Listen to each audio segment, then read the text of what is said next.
अगर इंडस्ट्री में एक एक्टर है जो बॉलीवुड से जुड़ी हर बुरी चीज के लिए जाना गया है तो वो है Sanjay Dutt. The best actor for the year is Sanjay Dutt. The Zee Premier Choice Male is Sanjay Dutt. बोले तो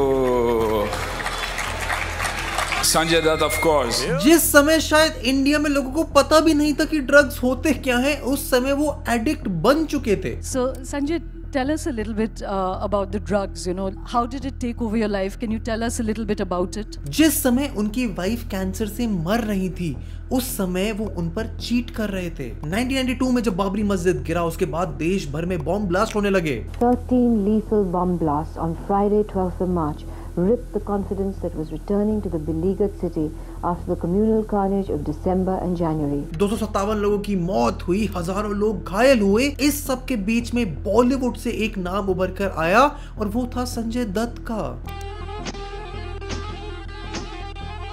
सुनील दत्त और नरगिस संजय दत्त के माँ बाप जो अपने सोशल वर्क के लिए जाने जाते थे। अपनी पूरी जिंदगी उन्होंने लोगों की मदद करने में गुजार दी। The President of India honored Nargis for her contribution to the Indian cinema with the Padma Shri.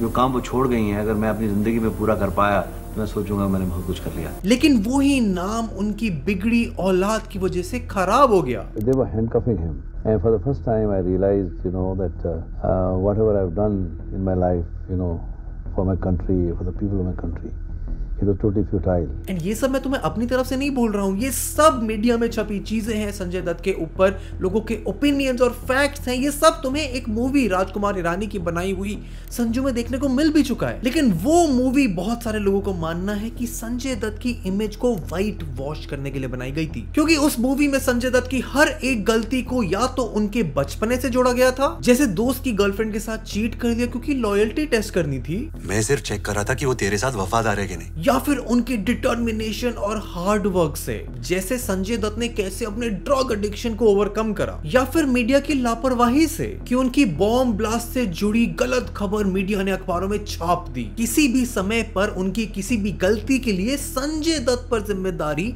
उस मूवी ने नहीं डाली। पर सच कुछ उल्टा ही है, क्योंकि सुनील दत्त ने अपने आखिरी समय तक अपने बेटे को जेल से निकालने की लड़ाई लड़ी थी। संजय की एक्स गर्लफ्रेंड्स ने संजय दत्त से धोखे खाने के बाद भी उनके ड्रग एडिक्शन से उन्हें निकालने के लिए उनका साथ दिया है। और शायद ना जाने कितने देशवासियों ने अपने चाहने वालों को खो दिया संजय दत्त की लापरवाही की वजह से। जैसे बलजीत परमार जो कि एक जर्नलिस्ट रहे हैं, जिन्होंने संजय दत्त की AK-56 की स्टोरी सबसे पहले कवर करी थी, उनका बताना था वो 1993 ब्लास्ट में वही गोली बारूद यूज करा गया था जो संजय दत्त के घर पर रखा गया था। जो पहली कंसाइनमेंट इनके घर पे आई थी ब्लास्ट के 1.5-2 महीना पहले, वही कंसाइनमेंट जो हथियार आए थे वही जो ब्लास्ट में यूज किए गए। या फिर अगर संजय वेपन से जुड़ी खबर कैसे भी पुलिस तक पहुंचा देते तो शायद पुलिस अपने आप ट्रैक कर लेती उन ब्लास्ट के पीछे जिम्मेदारों को और बहुत से लोगों की जान बच जाती। अगर संजय दत्त और उसका परिवार, वो मारुति वैन 2 दिन इसके घर के पार्किंग में खड़ी रही है गराज में, अगर ये भाई साहब पुलिस को 1.5 महीना पहले बता देते कि ये वैन हमारे घर में हथियारों की बड़ी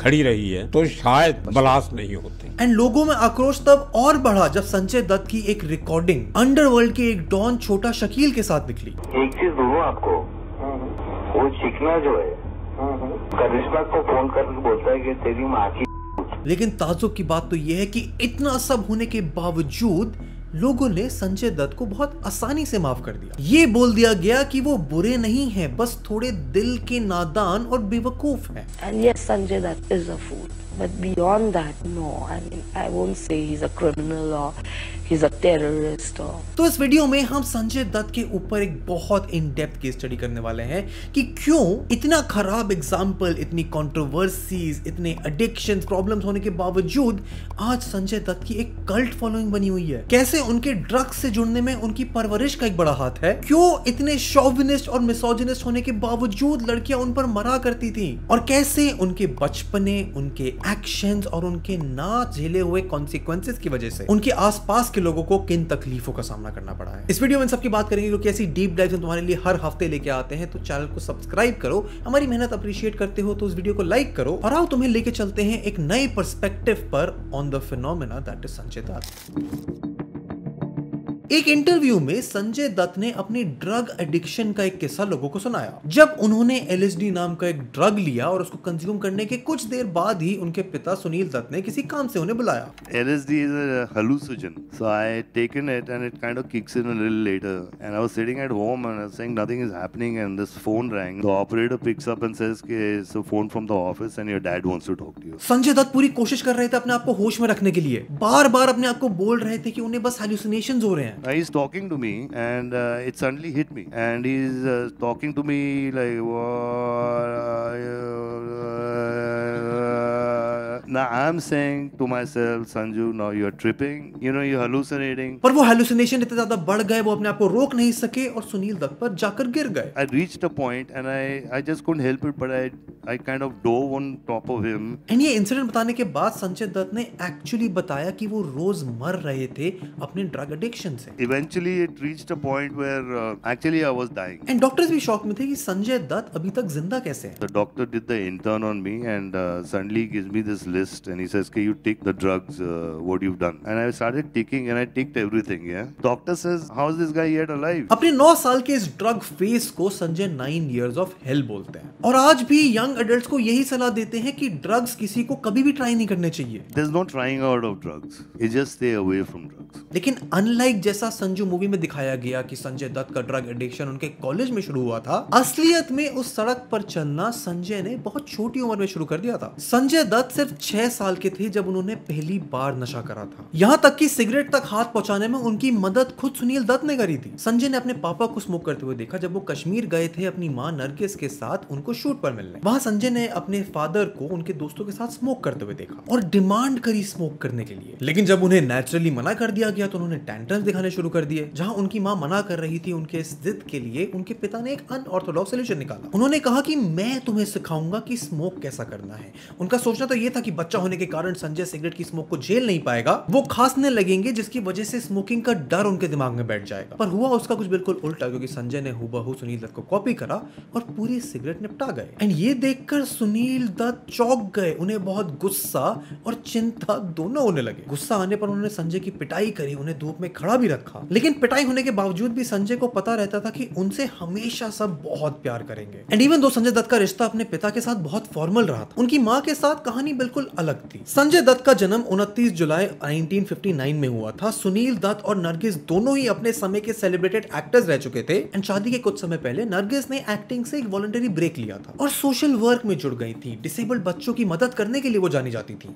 She decided to support those who were working for handicapped and spastic children. और जब संजय दत्त ने दुनिया में कदम रखा तो उनकी मां ने अपनी मदरली ड्यूटीज को बहुत अच्छे से निभाया। संजय दत्त का पूरा बचपन उनकी मां ने डॉक्यूमेंट करा है। First smile, first giggle, first baby step सब रिकॉर्ड करा गया था। एंड नरगिस संजय को अपने साथ अक्सर इवेंट्स में लेकर जाया करती थी जहां संजय को अनड्यू अटेंशन मिलता था। एंड संजय का आना दत्त परिवार के लिए बहुत फॉर्चुनेट भी रहा। सुनील दत्त को लीड रोल्स आना शुरू हो गए थे। सुनील ने अपना खुद का प्रोडक्शन हाउस अजंता आर्ट शुरू कर दिया था। एंड जैसे जैसे संजय दत्त बड़े हुए उनकी मां नरगिस ने वापस अपना सोशल वर्क शुरू कर दिया। ऐसा इसलिए क्योंकि सुनील दत्त नरगिस की एक्टिंग के खिलाफ थे, तो वो एक जरिया था सोशल वर्क का जहां वो अपना टाइम बिता सकती थी। अपने काम के लिए तो उन्हें इंदिरा गांधी तक से सम्मानित करा गया है। एंड जब नरगिस बिजी हुआ करती थी तब वो संजय को अपनी नानी के घर छोड़ दिया करती थी। यही संजय की अपनी मुस्लिम हेरिटेज से जुड़ने की शुरुआत हुई। एंड चाहे वो अपना घर हो या अपनी नानी का घर, संजय दत्त को प्रिंस ट्रीटमेंट हमेशा मिलता था। हमारी तरफ से भी और इनके मामू जान की तरफ से भी, जी जी जी, दोनों तरफ से एक प्यार मोहब्बत इतना ज्यादा था। और ये मेरा ख्याल है कि जिंदगी में मैंने इतनी नाज बर्दारी किसी की नहीं की होगी जो मैंने संजय दत्त साहब की की है। उनकी हर एक ख्वाहिश पूरी करी जाती थी और ऐसे ही शायद वो जिद्दी बनना शुरू हो गए। I gather that as a child you were naughty, even very spoiled. Very naughty, yeah. लेकिन जहां ये जिद्दीपना बचपन में तो क्यूट लगता था, जैसे जैसे वो बड़े होते गए ये जिद्दीपना और इरिटेटिंग होता गया। जैसे संजय दत्त की बहन नम्रता ने बताया कि कैसे नरगिस संजय की हरकतों से परेशान हो जाया करती थी। वो सुअर, उल्लू, गधा संजय को बोला करती थी और ज्यादा शैतानी करने पर चप्पल तक फेंक के मारती थी। लेकिन ये हरकतें तब नुकसान देने लगी जब फिल्म सेलिब्रिटीज काम से सुनील दत्त के घर आने लगे। अपनी सिगरेट स्टोरी का दूसरा हिस्सा बताते हुए संजय ने बताया कि जब वो 9 साल के थे और प्रोड्यूसर्स, डायरेक्टर्स घर आया करते करते थे तो उनकी बची हुई स्मोक करी हुई सिगरेट संजय स्मोक करा करते थे। डैड और उनके दोस्त सब बैठ के सिगरेट पी के फेंकते थे और मैं वहाँ नीचे लेट के सिगरेट पीता था। एंड एक बार जब सुनील दत्त ने ये नोटिस करा तो उन्हें शायद समझ आने लगा कि ये पैटर्न कितना खतरनाक होने वाला है और तब उन्होंने एक मुश्किल डिसीजन लिया संजय दत्त को बोर्डिंग स्कूल भेजने का। What would you say is the root of his restlessness? But I think the problem started when we sent him to a boarding school. जिस संजय को शुरुआत से इतनी अटेंशन दी जाती थी, जिसकी हर एक बात मानी जाती थी, प्रिंस ट्रीटमेंट मिलता था, उसको अचानक से एक ऐसी जगह भेज दिया गया जहां उनकी सुनने वाला कोई नहीं था। एंड नम्रता ने बताया कि कितना अनफेयर था ये संजय के लिए, क्योंकि वो सिर्फ 3rd ग्रेड में थे जब उन्हें बोर्डिंग भेजा गया। अब सुनील दत्त का तो ये समझना था कि एक बोर्डिंग स्कूल संजय दत्त को स्टेबिलिटी देगा, उनको एक जिम्मेदार इंसान बनाएगा, लेकिन संजय दत्त को हमेशा ये लगा कि उन्हें उनके किसी गलत काम की पनिशमेंट दी जा रही है। इसको इतना प्यार मिल रहा था और प्यार का मतलब ये कि हम सोच रहे थे कि ये बिगड़ नहीं जाए और एक डिसिप्लिन जो बोर्डिंग स्कूल में होता है। उन्हें इस बात से बहुत रिजेक्टेड फील हुआ, वो बहुत दिन रोए, वो नफरत करने लगे अपने माँ बाप से उनको बोर्डिंग स्कूल भेजने के लिए। उनकी बायोग्राफी में लिखा भी है, टीचर ने कंफर्म भी करा है कि शुरुआती दिन बोर्डिंग स्कूल में उनके बहुत मुश्किल वाले थे। सुनील दत्त के बेटे होने की वजह से उन्हें बुली करा जाता था। सीनियर्स उनसे रोज 30 पेयर जूते पॉलिश करवाते थे, रोज 15-20 बेड संजय दत्त को बनाने पड़ते थे। टीचर्स तक संजय को बुरी से बुरी पनिशमेंट दिया करते थे। एक इंटरव्यू में संजय ने बताया कि कैसे सिर्फ एक लड़की के साथ प्ले करने के लिए एक टीचर ने उन्हें 2 झापड़ लगाए, उनकी राइफल के साथ क्रॉल करने को बोला, जिसकी वजह से उनके हाथ भी चल गए। And then he says, put a rifle on your shoulder and crawl up like a worm. और अगले ही दिन टीचर ने वो बैंडेजेस रिप करके फिर संजय को सेम पनिशमेंट दी। एंड इन्हीं सब चीजों की वजह से धीरे धीरे संजय का वो जिद्दी नेचर वापस आने लगा, पर इस बार वो रिबेल के तरीके से वापस आया। जैसे संजय के स्कूल में डिसिप्लिन को बहुत अहमियत दी जाती थी और उसी डिसिप्लिन की लिमिट्स संजय जानबूझकर टेस्ट करा करते थे। क्लासेस बंक करना, टीचर्स को डिस्टर्ब करने की वजह से संजय को एक प्रॉब्लमैटिक चाइल्ड का टैग मिलने लगा। और लॉरेंस स्कूल में आप कैसी कैसी शरारतें करते थे ये जानने के लिए हमने आपके एक टीचर से बात की। तो मतलब ये कि स्कूल में भी आप सुधरे नहीं। वो खुद एक बुली बन गए, खुद दारू और गांजे के नशे के चक्कर में उन्होंने और बहुत सारे स्टूडेंट्स को बिगाड़ा। Yeah, I was a big bully. I used to break all the rules. I used to run to Jabali. Jabali was a small little town and I used to buy the tarra from there, get it up, drink, smoke, do everything. I spoiled a lot of people. लेकिन एक बात जो उनके school के सारे दोस्त और यहाँ तक कि बाद में इंडस्ट्री के लोग भी मानते थे, वो ये कि संजय शुरुआत से ही अपनी दोस्तों की लॉयल्टी को सबसे बड़ा ऑनर मानते हैं। चाहे कितनी बड़ी से बड़ी पनिशमेंट लेनी पड़ जाए, पर संजय अपने दोस्तों की चुगली कभी नहीं करते थे। एंड यहाँ तुम नोटिस करना शुरू करोगे कि संजय दत्त को शुरुआत से ही एक साफ दिल का इंसान बताया जाता था। एक इंसिडेंट जो सुनील दत्त और नरगिस को बताना बहुत पसंद है, वो ये कि जब संजय 10 साल के थे तो दिल्ली में एक शादी में जाते समय संजय को सड़क पर एक गरीब बच्चा दिखा जिसके पास कपड़े नहीं थे। एक बार हम यहाँ दिल्ली आए थे, शादी थी, सर्दी का मौसम था, तो इसकी माँ ने इनको बड़ा अच्छा जैकेट गर्म बनवा के दिया। तो बाहर इसने एक लड़का देखा जो ठंडी में ठठर रहा था। एंड बिना कुछ सोचे संजय गाड़ी से उतरे और अपनी जैकेट उस बच्चे को पहनाए। इसने वो जैकेट उस बच्चे को दे दी। एंड बोर्डिंग स्कूल में संजय दत्त एकदम इंडिपेंडेंट बन गए थे। वो अपने सारे डिसीजंस खुद लिया करते थे, क्या पसंद है क्या नहीं, क्या करना है क्या नहीं। वो खुद अपनी लाइफ बहुत पहले से जीने लग गए थे। लेकिन कहानी बदली तब जब बोर्डिंग से संजय दत्त वापस घर आए। You learn to live and you're responsible for your waking up, to your polishing your shoes and doing this and that and everything. And suddenly you come home to strict rules, you know what I'm saying, parents rules. 1977 में Sanjay Dutt Lawrence school से graduate हो गए और जब संजय वापस घर लौटे तो सब बदल चुका था। उनकी दोनों बहनें नम्रता और प्रिया बड़ी हो चुकी थीं। उनकी माँ की उम्र ज्यादा हो गई थी, वो अपने आप को सोशल वर्क में बिजी रखती थी और उनके पिता सिर्फ मूवीज बनाने पे फोकस करते थे। बट सबसे इंपॉर्टेंट चेंज ये था कि संजय दत्त अब सेंटर ऑफ अट्रैक्शन नहीं थे जिनके अराउंड पूरा घर दौड़ा करता था। इंस्टेड सबकी अपनी अपनी जिंदगी शुरू हो गई थी और संजय को फिट इन करने का एक तरीका ढूंढना था। लेकिन जितना संजय दत्त को सेंटर ऑफ अटेंशन होने की कमी महसूस होती थी, उससे ज्यादा मिस करते थे वो सवर में अपने स्कूल में मिली हुई इंडिपेंडेंस को। क्योंकि घर आने के बाद तो संजय दत्त को हर चीज के लिए रोका टोका जाता था। जैसे 6 बजे के बाद घर से बाहर नहीं जाना है, डिनर हमेशा फैमिली के साथ करना है, 10 बजे तक सो जाना है। You know कि घर के बाहर 6 बजे के बाद नहीं जाना। You have to have food with the family. You have to go to sleep at 10. ये सब उनको इरिटेटिंग लगने लगा क्योंकि वो संजय दत्त जो बोर्डिंग में अपने सारे डिसीजन खुद लेते थे और सालों से वहां पे रूल्स ब्रेक करते आए थे, वही करते हुए संजय ने घर पर रूल्स ब्रेक करना शुरू कर दिया। You've been in Sandhar for 11 years and then you've already broken so many rules in school. You start breaking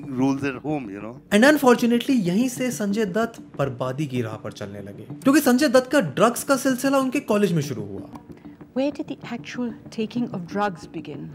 That's when I came back and I joined college. Sanjay को एल्फिनस्टाइन कॉलेज में arts की degree pursue करने पे लगा दिया गया, लेकिन पढ़ाई में संजय दत्त का शुरू से कोई इंटरेस्ट नहीं था। उनकी बायोग्राफी में एक प्रोफेसर ने बताया कि उन्होंने संजय दत्त को सिर्फ एक बार क्लास में देखा है। उन दिनों के संजय दत्त के दोस्तों ने बताया कि संजय अक्सर रॉक कॉन्सर्ट में, जहांगीर आर्ट कैफे में या मूवीज देखते हुए मिलते थे। एंड संजय दत्त को बस स्टार किड होने के पर्क्स चाहिए थे। एंड उसी दौरान उनका पाला ड्रग्स से पड़ा जब कॉलेज के उनके कुछ दोस्तों ने उन्हें ड्रग्स ट्राई करवाए। It was just the in thing at that time, so somebody just said try it and I tried it and that was it. Sanjay ने ड्रग्स शुरुआत में अपनी इनहिबिशन से डील करने के लिए शुरू करे। वो शुरुआत में बीमार भी हुए। And I met these couple of guys in college and they said that you try this stuff out, man. I mean, you know, all your inhibitions come out and all that. Interviews में उन्होंने बताया कि उस समय social pressure, social acceptance के लिए उन्होंने drugs लेना शुरू किया। एंड ये वो समय है जब ड्रग्स सोसाइटी में नए नए पॉपुलर होना शुरू हुए हैं। लोगों को उनके after effects, long term negative consequences के बारे में पता नहीं है। एंड गांजा पीने से संजय दत्त ने जो एक्सपेरिमेंट शुरू किया था वो धीरे धीरे एडिक्शन में बदल गया। धीरे धीरे गांजा से हेरोइन, हेरोइन से एलएसडी, एलएसडी से एसिड संजय दत्त ने सब कंज्यूम करा। इंटरव्यूज में उन्होंने बताया कि जितने भी ड्रग्स हैं उन्होंने सब ट्राई कर रखे हैं। What were you on? What were you taking? Was it needles or pills or? I did everything possible. I mean, whatever drug is there in the books I've done. From cocaine to heroin to uppers and downers to hallucinogens to peyote to everything possible. अपने घर पर भी वो अपना कमरा बंद करके नशे करा करते थे। एंड जब उनकी माँ ने ये चेंजेस नोटिस करने स्टार्ट करे तो उन्होंने नाइवली उनसे पूछा भी कि क्यों संजय के कमरे से हमेशा अगरबत्ती की स्मेल आती है, क्योंकि उनको कोई आइडिया नहीं कि वो अगरबत्ती नहीं मैरिजुआना थी। एंड नरगिस अक्सर ये चेंजेस सुनील दत्त से भी छुपाया करती थी और इतने ज्यादा एविडेंस होने के बावजूद डिनायल में रहती थी कि उनका बेटा ड्रग्स नहीं करता। I think she kind of knew, but she wanted to accept it. She didn't want to accept it. लेकिन खुद सुनील दत्त ने भी शुरुआत में संजय पर ध्यान नहीं दिया। एक बार जब वो डिनर कर रहे थे, संजय ने हीरोइन का एक हिट लिया हुआ था, तो वो अपना मुंह दाल में डालकर टेबल पर सो गए। लेकिन इस पर संजय दत्त का ये भी मानना है कि उनके पेरेंट्स की भी शायद कोई गलती नहीं थी, क्योंकि उन्हें पता ही नहीं था कि ड्रग्स होते क्या हैं। People were not that much knowledgeable. You know, my father didn't know, my sister didn't know, my friends didn't know, nobody knew what is this powder, man? What the hell? And Sanjay Dutt का drug addiction इतना बढ़ गया कि उनके खुद के शब्दों में वो रोज मरने लगे। I could feel myself dying. इसका एहसास उन्हें तब हुआ जब वो एक रात घर आए, ड्रग्स लिए और सुबह उठे, लेकिन उठने के बाद उन्हें पता चला कि वो असल में 2 दिन से सो रहे थे। Dad has gone mad trying to wake you up for the last 2 days. He says you went to sleep 2 days ago. And Sanjay के ड्रग एडिक्शन से तकलीफ सिर्फ उनके परिवार को ही नहीं हुई, बल्कि उनके साथ काम करने वाले लोगों को भी थी। विधाता जो 1982 में आई थी, उसमें बड़े बड़े एक्टर्स जैसे दिलीप कुमार, शम्मी कपूर, संजीव कुमार थे, लेकिन उन सब में सबसे ज्यादा निखरकर सामने आए संजय दत्त, पर गलत कारणों से, क्योंकि मूवी में वो खोए हुए एक ज़ॉम्बी की तरह दिखते थे। फिल्म मैगजीन्स ने ये रिपोर्ट करना शुरू किया कि मूवीज के सेट पर संजय दत्त पास आउट होकर पहुंचते थे। उनकी वजह से शूट्स बहुत डिले हुआ करते थे। एंड कुछ प्रोड्यूसर्स ने तो उल्टा संजय को ड्रग्स सप्लाई करना शुरू कर दिया। एंड एक बार जब शूटिंग के दौरान संजय को ड्रग्स नहीं मिले तो बहुत टेरिफाइंग सिम्टम्स उन्होंने शो करने शुरू करे। डायरेक्टर्स परेशान हो गए कि वो शूट जो संजय ऑलरेडी बहुत डिले कर चुके हैं उन्हें कैंसिल करना पड़ेगा। तब उन्होंने डिसाइड किया कि संजय को जो भी ड्रग्स और अल्कोहल चाहिए वो उन्हें लाकर दिए जाएं, जिसके बाद वो फाइनली नशे की हालत में अपने सीन्स शूट कर पाए। एंड प्रोड्यूसर्स के साथ फेयर होने के नाते सुनील दत्त खुद उन्हें पहले से वार्न करने लगे।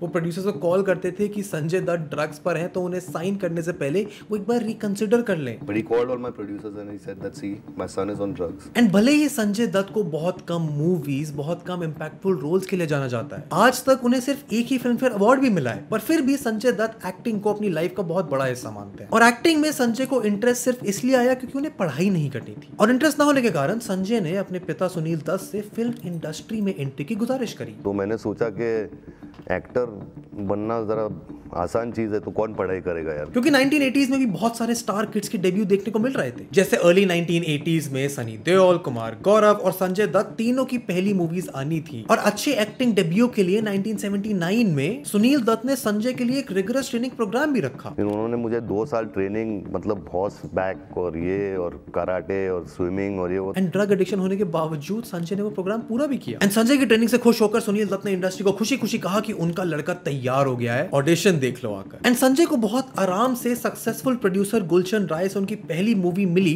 रॉकी। दिलीप कुमार जैसे बड़े बड़े स्टार्स का मानना था कि संजय दत्त आने वाला सुपरस्टार है। ये जानकर उनकी मां नरगिस भी बहुत खुश हो चुकी थी कि उनका बेटा बॉलीवुड में आने वाला है। वो उनकी पहली मूवी देखने के लिए बेताब थी। She said, even if you have to take me on a stretcher, I want to attend the premiere of my son. Sanjay की ट्रेनिंग की सक्सेस और प्रोड्यूसर्स का बैक टू बैक उन्हें मूवी साइन करने के कारण नरगिस को भी लगने लगा कि उनके बेटे का ड्रग एडिक्शन खत्म हो जाएगा, क्योंकि वो अपने काम को लेकर व्यस्त हो जाएंगे। और उनकी पहली मूवी रॉकी एक main stream revenge action drama movie थी, जिसको खुद सुनील दत्त डायरेक्ट कर रहे थे, मगर अनफॉर्चुनेटली वो फिल्म नहीं चली। इंडिया टुडे के एक रिव्यू में रॉकी को एक गॉकी डेब्यू बताया। संजय दत्त की परफॉर्मेंस को क्रिटिसाइज करते हुए एक रिव्यू ने बोला कि मूवी की सेलेब्रिटी के गैप का बहुत बड़ा कारण शायद संजय दत्त खुद ही हैं। क्रिटिक्स के हिसाब से Sanjay Dutt just wasn't good enough. और अगर व्यूअर्स मूवी देखने के लिए बैठे भी तो वो सिर्फ इसलिए क्योंकि संजय सुनील दत्त और नरगिस के बेटे थे। लेकिन बाद में इंटरव्यू में संजय ने बताया कि उनकी पहली movie was hardly a part of his life. और जिस समय रॉकी की शूटिंग हो रही थी उस समय दत्त परिवार को एक शॉकिंग खबर सुनने को मिली।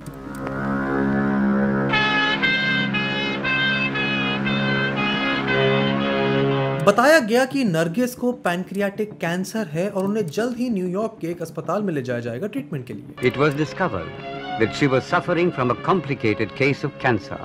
उनके 5 ऑपरेशन हुए, कैंसर ऑफ पैंक्रियास था उनका। हम उनको अमेरिका ले गए, स्लोन केटरिंग मेमोरियल हॉस्पिटल में। और ये सुनकर पूरे परिवार का दिल तो बैठ ही गया था। नरगिस को अमेरिका ले जाया गया, रॉकी फिल्म की शूटिंग रोक दी गई और कैंसर को भी मैलिग्नेंट बताया गया। He just told me she's got a brain tumor. I said, what kind of a brain tumor? So he says it's one of the deadliest ones. I mean, it's malignant. और शुरुआत में तो बहुत समय तक सुनील दत्त ने संजय को न्यूयॉर्क आने नहीं दिया, काम का बहाना देकर।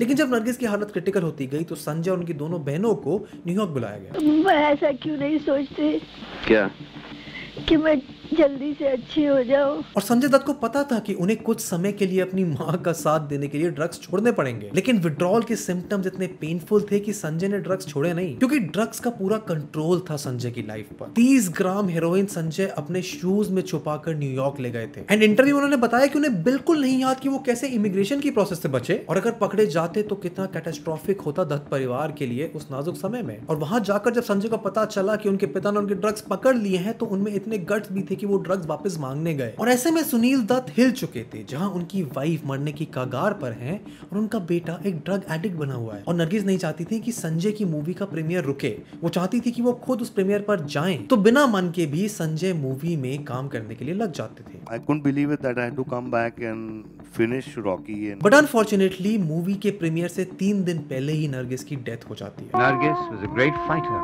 always had been, but spreading cancer could no longer be controlled.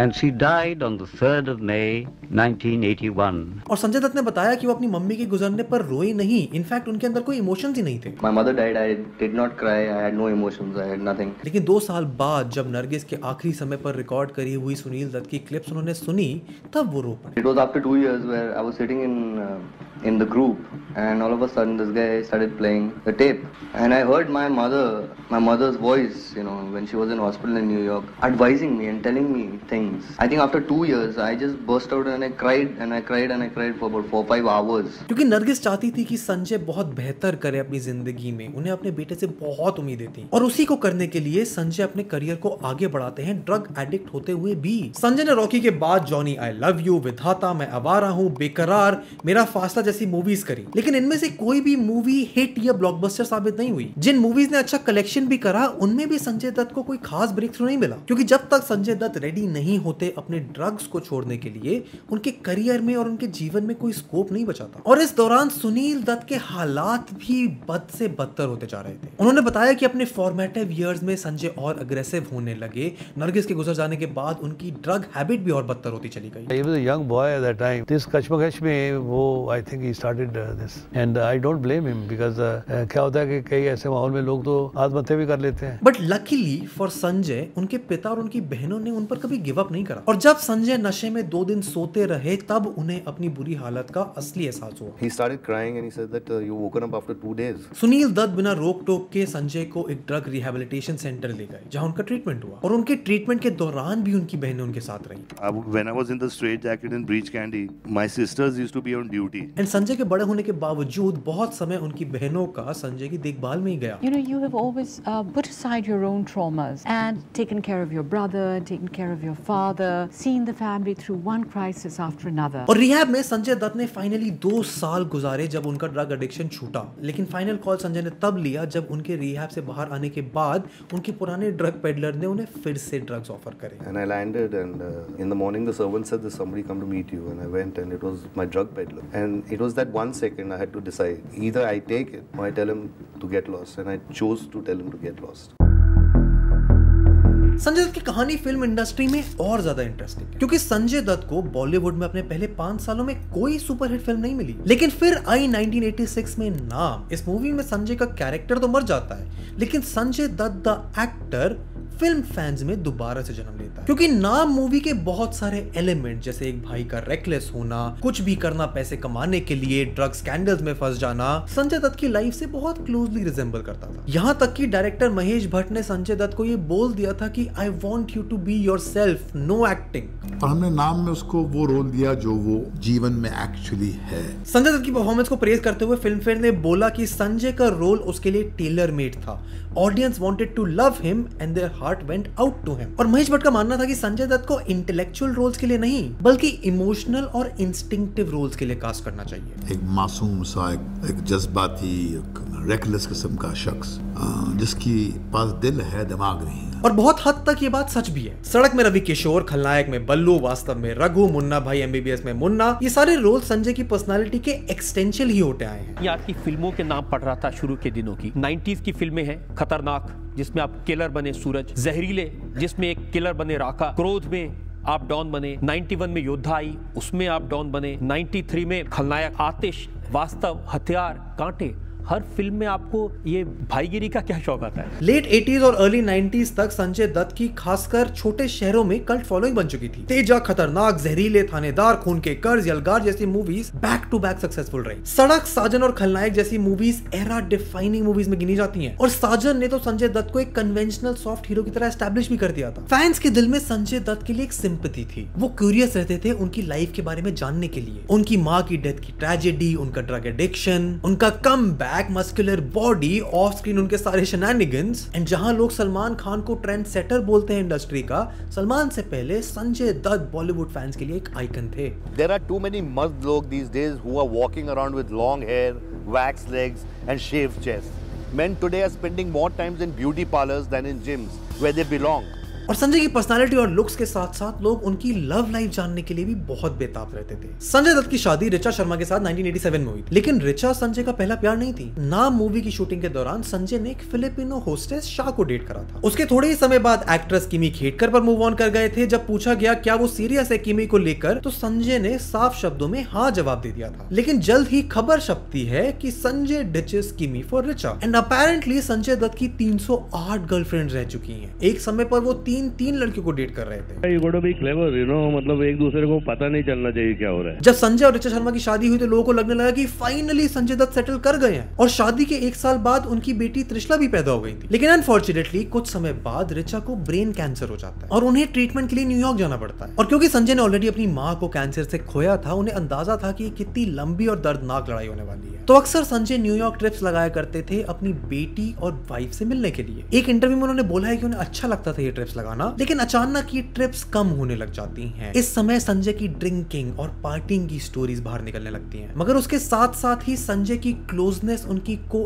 Actresses के साथ भी सामने आने लगती है. अमृता सिंह, एकता, अनु अग्रवाल के साथ फोटो संजय की मैगजीन में देखने के लिए मिल जाते हैं और उनकी इमेज एक कैसानोवा की बन जाती है. जब पूछा जाता था तो संजय विक्टिम कार्ड खेलते थे और उनकी ये ट्रिप्स और कम होने लगी. 1991 में आई मूवी साजन जो हिट गई, लेकिन मूवी के हिट जाने का बड़ा कारण था संजय दत्त और माधुरी की केमिस्ट्री. उसी दौरान बहुत बड़े लेवल पर माधुरी और संजय के साथ होने के रूमर्स भी आने लगते हैं. हर मैगजीन में बड़े बड़े कॉलम संजय और माधुरी के साथ होने की खबर मिलती है. वो दोनों भी एक दूसरे के साथ बहुत समय बिताते थे और माधुरी ने तो कहा भी कि संजय दत्त उनके फेवरेट को स्टार है. वहां न्यूयॉर्क में रिचा की कंडीशन थोड़ी सुधर जाती है. वो इंडिया आने की तैयारी करती हैं, लेकिन इंडिया आने पर संजय दत्त उनको एयरपोर्ट से पिक करने भी नहीं चाहते. रिचा को संजय दत्त अवॉइड करने लगते हैं और रिचा वो सारी कोशिश करती है अपनी शादी को बचाने के लिए. और 1993 में finally Sanjay Dutt divorce file कर देते हैं, जो उनकी बीवी को तो ब्रेक डाउन कर ही देता है, क्योंकि वो ये समझने लगते हैं कि उनकी गलती थी इस शादी को ना बचाने के लिए, पर इसका असर उनकी बेटी त्रिशला पर भी होता है, because for the longest time she had to live without a father. And इस सबके बीच में जो चीज लोगों को अमेज करती थी वो ये कि इतनी लड़कियों को संजय दत्त फंसाते कैसे थे, या फिर इतनी लड़कियां संजय दत्त की उस इमेज के बावजूद उन पर क्यों फिदा होती थी। इसके बारे में संजय के को स्टार ने बताया कि वो हमेशा लेडीज को चार्म कर लिया करते थे। वो खुद की इमेज एक हेल्पलेस की तरह पोर्ट्रे करते थे जिसकी जिंदगी में बहुत सारी ट्रेजेडीज हैं। वो अपने आप को एक ऐसा इंसान दिखाते थे जिसे मदरिंग की और प्यार की जरूरत है। वो लड़कियों की सिंपैथी क्रेव करते थे और इसीलिए शायद लड़कियां उनके पीछे पागल हो जाती थी। और ये बात संजय ने खुद भी कही है। अब एक तरीके से ये एक्सप्लेनेबल भी है कि संजय ऐसा क्यों करते थे, क्योंकि बचपन से ही उन्हें अटेंशन की एक जरूरत महसूस होती थी। लेकिन चीटर होने के साथ एक और ट्रेट जो संजय दत्त का बहुत कंट्रोवर्शियल था वो ये कि वो बहुत ऑब्सेसिव, मैनिपुलेटिव और मिसोजिनिस्टिक थे। टीना मुनीम को माना जाता है संजय दत्त की इंडस्ट्री में पहली गर्लफ्रेंड रही थी। रॉकी में ही दोनों ने पहली बार काम करा था और दोनों प्यार में भी गिर गए थे। टीना ने नरगिस के खराब समय में भी संजय को बहुत सपोर्ट करा था, संजय के ड्रग एडिक्शंस में भी थी, उनका साथ दिया, लेकिन उनके रिलेशनशिप में कई महीनों में संजय दत्त ऑब्सेसिव थे। जैसे गुलशन ग्रोवर ने बताया कि जब टीना और ऋषि कपूर एक मूवी में साथ काम कर रहे थे तब संजय को लगने लगा कि उन दोनों का अफेयर चल रहा है, जिसके बाद वो गुलशन ग्रोवर को लेकर ऋषि कपूर के घर पहुंच गए उन्हें पीटने के लिए, और तब ऋषि की फियांसे नीतू ने वो सिचुएशन हैंडल करी। ऐसे ही एक बार संजय दत्त राजेश खन्ना से लड़ने चले गए थे। जब टीना ने संजय के साथ ब्रेकअप करा, उन्होंने वो इसलिए करा क्योंकि संजय की ड्रग हैबिट्स खराब होती जा रही थी और संजय को लगा कि टीना उन पर चीट कर रही थी। और संजय की मैस्कुलिनिटी के आइडियाज भी बहुत ओल्ड फैशन रहे हैं। उन्होंने इंटरव्यूज में कहा है कि उन्हें फर्क नहीं पड़ता अपने वाइफ के काम करने से, एज लॉन्ग एज उनका बिजनेस या फिर बुटीक में मन हो, बट वो नहीं चाहते कि उनकी वाइफ कभी आगे एक्टिंग करे। वो मानते थे कि ये उनके डबल स्टैंडर्ड्स हैं, भले ही कोई उन्हें शॉविनिस्ट बोले। एंड इंडस्ट्री में सबका मानना था कि संजय दत्त में हमेशा से एक बचपना रहा है, कि हर कोई उनका ध्यान रखने के लिए तैयार रहता है, उनकी सारी गलतियां माफ कर दी जाती हैं। लेकिन 1993 में इसी बचपने की वजह से कुछ ऐसा हुआ जिसके कारण वो आज तक लोगों के बीच में कलंक माने जाते हैं। A few minutes before trading was to end at the Bombay Stock Exchange, a massive explosion ripped the 29-story building's basement parking area.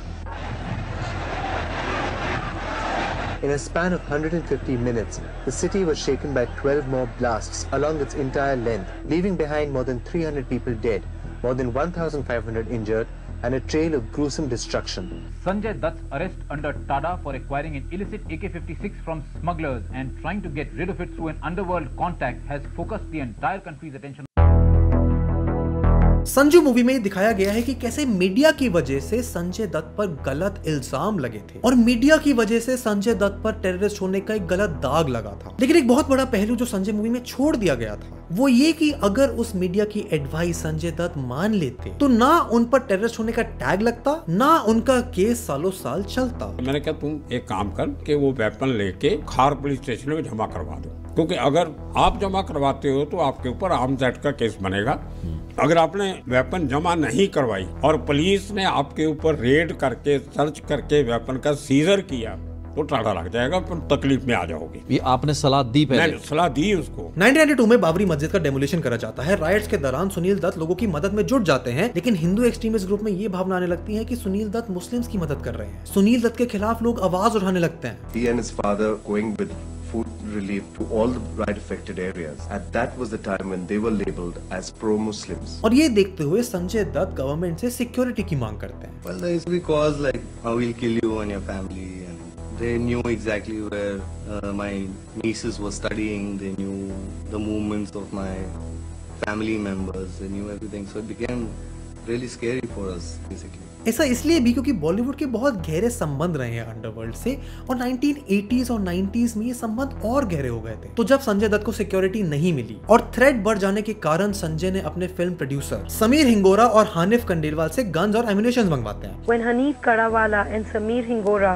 film producers with strong underworld links, were arrested in connection with the Bombay blast, they revealed that out of the 9 AK-56s they possessed, they had sold one to Sanjay Dutt. 18 जनवरी 1993 में संजय को दाऊद इब्राहिम के भाई Anish Ibrahim 3 AK-56 और 25 hand grenades उनके घर भिजवाते हैं, जिनमें से एक संजय अपने पास रख लेते हैं और बाकी वापस कर देते हैं। अनीश ने वो हथियारों की भरी हुई मारुति वैन संजय दत्त के घर में रखी। 12 मार्च 1993 को मुंबई में सीरीज ऑफ एक्सप्लोजन होते हैं। उस फ्राइडे को ब्लैक फ्राइडे अटैक से जाना गया है। ये अटैक दाऊद इब्राहिम द्वारा कराए जाते हैं बाबरी मस्जिद के डेमोलिशन को लेकर, और अटैक्स के बाद 100 से भी ज्यादा लोगों को क्वेश्चनिंग के लिए बुलाया जाता है, जिनमें से फिल्म प्रोड्यूसर डुओ समीर और हनीफ भी होते हैं। 11 अप्रैल 1993 को पुलिस में खबर मिलती है कि संजय दत्त इस ब्लास्ट में इन्वॉल्व थे। 13 अप्रैल को संजय दत्त के पास पुलिस कमिश्नर का फोन आता है। संजय दत्त को बताया जाता है कि उनका नाम ब्लास्ट केस में इन्वॉल्व है और उसकी क्लैरिफिकेशन के लिए उन्हें मॉरिशस से शूटिंग छोड़कर इंडिया आना पड़ेगा। उन्हें ये भी बोला जाता है कि उन्हें डरने की कोई जरूरत नहीं है, लेकिन जब तक संजय वापस आते हैं तो खबर छप चुकी होती है कि संजय हैज एन AK-56। 19 अप्रैल को जब प्लेन उतरता है तो उतरते के साथ ही संजय दत्त को गिरफ्तार कर लिया जाता है। 20 अप्रैल तक ये साफ हो गया था कि संजय दत्त के पास टेररिस्ट द्वारा यूज करा कंसाइनमेंट रखा गया था और संजय दत्त पर TADA का केस लग जाता है और यहाँ से दत्त परिवार के लिए बहुत बुरा समय चालू हो जाता है। शायद इनोसेंट होने के बावजूद भी संजय दत्त को सालों साल कोर्ट के चक्कर काटने पड़ते हैं, छोटी छोटी जेलों में सड़ना पड़ता है। वहीं सुनील दत्त को इतनी ज्यादा उम्र में मिनिस्टर्स के चक्कर लगाने पड़ते हैं, इधर उधर जाकर गुजारिश करनी पड़ती है एंड फाइनली सालों बाद जाकर 2016 में संजय दत्त की सजा पूरी होती है। मगर ये सब ना होता अगर संजय दत्त एक बहुत बड़ी गलती नहीं करते। बलजीत परमार जो जर्नलिस्ट रह चुके हैं, उन्होंने संजय दत्त पर पहली खबर निकाली थी Sanjay Dutt has an AK-56। Baljeet को इस खबर के बारे में उसी स्टेशन से पता चला था जिसमें हनीफ और समीर से पूछताछ हो रही थी। एक मारुति वैन जिसमें 6-7 AK-57 थी और हैंड ग्रेनेड थे, माउजर वगैरह थे। खबर पक्की करने के लिए उन्होंने बहुत सारे फोन सुनील दत्त को लगाए, लेकिन सुनील ने उनका कॉल नहीं उठाया। कि मैंने उमराव अटवाल को फोन किया, मैंने कहा दत्त साहब आए क्या वहाँ? बोलते नहीं यहाँ तो नहीं, वो तो जर्मनी में है, 1-2 दिन में आएंगे। वो मेरा पहला शक फिर कंफर्म हो गया कि ही इज अवॉइडिंग मी। और जब संजय दत्त को फोन लगाया तो उन्होंने बताया कि कोई परेशानी वाली बात नहीं है, क्योंकि पुलिस कमिश्नर कामरान ने बता दिया कि डरने की कोई जरूरत नहीं है। बलजीत ने यह भी बताया कि उन्होंने संजय को एडवाइस करा कि अगर उनके पास कोई वेपन है तो उन्हें सबमिट कर दें, जिससे बस आर्म्स एक्ट का केस लगेगा और TADA से संजय बच जाएंगे। वो वेपन लेके खार पुलिस स्टेशन में जमा करवा दो। आप जमा करवाते हो तो आपके ऊपर आर्म्स एक्ट का केस बनेगा और पुलिस ने आपके ऊपर रेड करके सर्च करके वेपन का सीजर किया तो टाड़ा लग जाएगा, फिर तकलीफ में आ जाओगी। ये आपने सलाह दी पहले? मैंने सलाह दी उसको, लेकिन उल्टा संजय ने वो AK-56 अपने दोस्त से कटवाकर समुद्र में गिरवा दी। He tried to get rid of the AK-56. On his instructions, his 2 friends melted the gun. Baljeet की खबर जब पक्की हुई तो उन्होंने फाइनली न्यूज छाप दी। बलजीत की खबर छपना इसलिए भी जरूरी था क्योंकि अगर वो नहीं छापते तो बाकी न्यूज आर्टिकल्स छाप सकते थे। इन हाइंडसाइट मैं पीछे जाके सोचता हूँ एक दिन का फर्क, एक दिन में वो खबर नहीं छापता तो टाइम्स ऑफ इंडिया में छप जाती और मेरी रिपोर्ट को कौन पूछता था फिर। एंड संजय ने जब वापस कॉल करा तो उन्हें बताया कि उनके सोर्सेज की खबर सही है, वेपन्स अभी सबमिट कर सकते हो, लेकिन संजय ने फिर भी उनकी बात नहीं मानी और वो TADA केस में फंस जाते हैं। एंड बलजीत परमार से जब पूछा गया कि क्या उन्होंने संजू देखी है तो उनका कहना कुछ ये था, मैंने फिल्म इसलिए नहीं देखी। आप फिल्म देखने क्यों जाते हो? फिल्म में एक हीरो होता है, Sanjay Dutt is not my hero. वो मानते हैं कि संजय कोई हीरो नहीं है जो उनके ऊपर मूवी बनाई जाए और वो देखी जाए। उल्टा उनका मानना है कि संजय की नेग्लिजेंस की वजह से वो बॉम्ब ब्लास्ट हुए, जिसमें कई परिवारों ने अपने लोग खोए, हजारों लोग इंजर हुए और उनका मानना है कि शायद अगर किसी तरह पुलिस को पता चल जाता तो ये हादसा नहीं होता। I consider it a criminal negligence of the highest order. The one thing which Sanjay Dutt would undo if he had an opportunity. The 17 years of my ordeal, I would undo that. And इस पूरी video में संजय दत्त की पूरी कहानी को समझने के बाद ये तो क्लियर हो गया है कि संजय दत्त का रिश्ता अपने आसपास के लोगों के साथ एक बहुत ही इंटरेस्टिंग लव हेट रिलेशनशिप का रहा है। इंडस्ट्री के बहुत सारे लोग मानते हैं कि वो दिल से बच्चे हैं, वो हर एक इंसान का ख्याल रखते हैं, चाहे वो उनकी मूवी के सेट पर स्पॉट बॉय हो या जेल में जेलर और कैदी हो। क्योंकि मेरी दोस्ती हर इंसान के साथ है, मेरी कोई दुश्मनी नहीं है। दोस्ती कारण में मेरा बहुत बड़ा हाथ है सबके साथ, चाहे वो वर्कर हो या बड़ा एक्टर हो। स्कूल के दोस्त बोलते हैं कि संजय दत्त दोस्ती को बहुत अहमियत देते हैं, यहाँ तक कि इंडस्ट्री में भी जब मिथुन चक्रवर्ती को दाऊद से धमकी मिली थी एक्ट्रेस मंदाकिनी से रूमर्स आने पर, तब संजय ने ही कुछ फोन कॉल्स लगाकर मिथुन को बचाया था। इसी तरह जब शाहरुख खान नए नए आए थे तब उनका झगड़ा हो गया था जिसमें संजय दत्त ने उनकी मदद करी थी। मुंबई में नया नया आया था, मेरा कोई दोस्त नहीं था, मैं किसी को नहीं जानता था और मेरा झगड़ा हो गया था किसी के साथ and I had nobody to turn to and I was hoping कि मैं दिल्ली में हूँ, मेरे माँ बाप भी नहीं थे और एक आदमी था जो अपनी जीप लेकर मेरे पास आया था and that was Sanjay Dutt and he said if anyone touches you tell me. और बहुत लोगों के लिए वो इंस्पायरिंग भी रहे हैं, ये दर्शाते हुए कि कैसे उन्होंने इतने खतरनाक ड्रग एडिक्शन को छोड़ दिया और आज तक फिर कभी ड्रग्स नहीं करे। लेकिन इस सब के साथ भी उनके करीबी लोगों ने, उनके परिवार वालों ने संजय की वजह से बहुत कुछ सहा भी है। सुनील दत्त आखिरी दम तक संजय को जेल से निकलवाने की कोशिश करते रहे। उन्होंने बताया कि जब संजय को अरेस्ट करके जेल लेके जाया जा रहा था तो उन्हें लगा कि सालों तक उनकी करी हुई मेहनत बर्बाद हो गई। वहीं उनकी बहनों को सालों साल तक पहले उनके ड्रग एडिक्शन के चक्कर में और फिर उनके जेल के सेंटेंस के कारण उनका ध्यान रखना पड़ा। टीना को संजय के ड्रग एडिक्शन की वजह से उन्हें छोड़ना पड़ा पड़ा, रिचा को एक सपोर्टिंग हस्बैंड नहीं मिला जो उनका साथ थे उनकी कैंसर से लड़ाई के दौरान, और उनसे इतना प्यार करने के बाद भी उनकी बेटी को हमेशा पिता की कमी रही। और सबसे बड़ी बात जो उनकी लापरवाही की वजह से 1993 के ब्लास्ट में लोगों को जान गंवानी पड़ी। ये सारी चीजें संजय दत्त की पर्सनैलिटी को एक बहुत ही मिक्स्ड बैग तो बनाती हैं, पर मैं ये जानना चाहता हूँ कि तुम्हारा क्या पर्सपेक्टिव है संजय दत्त के बारे में। क्या तुम उनकी एक्टिंग के लिए जानते हो, उनकी ऑफ स्क्रीन पर्सनैलिटी के लिए जानते हो? जो भी तुम्हारे थॉट्स है नीचे कमेंट से मुझे बताओ। अगर तुम यहाँ तक आए हो तो यूट्यूब एल्गोरिथम कहता है कि तुम्हें ये वीडियो और अच्छी लगेगी। इनफैक्ट यहाँ पर पूरी एक प्लेलिस्ट है ऐसी और वीडियोस की जो हम हर हफ्ते तुम्हारे लेके आते हैं, तो इन्हें चेकआउट करो, नीचे कमेंट करो, वीडियो पसंद आए तो उसे लाइक करो, चैनल को सब्सक्राइब करो, and I will see you in the next one. Good bye.